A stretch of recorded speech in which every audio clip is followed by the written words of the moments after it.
Can YoungStar mats get slippery? Welcome back to another Numat AGRI video. My name is Rocky and today we're addressing this very question. We often hear people say that rubber can get slippery, particularly when wet. Now, this statement can definitely raise some concern for environments where the safety of heavy, fast-moving cattle is at stake. While it's true that rubber can become slippery in the wet, the YoungStar mats are engineered with this in mind.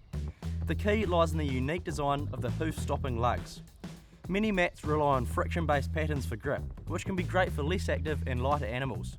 But for the vigorous nature of beef cattle, a better solution is necessary. This is where our 14mm hoof-stopping lugs come into play. Strategically positioned, they provide the necessary stopping power to keep cattle from slipping without compromising comfort. Our farmers have observed that cattle are notably calmer on YoungStar mats. They feel more at ease on the mats with confidence in each step.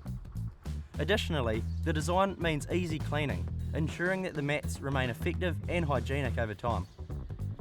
In conclusion, YoungStar mats are crafted to provide secure footing for your livestock, defying the common problems found in other rubber matting.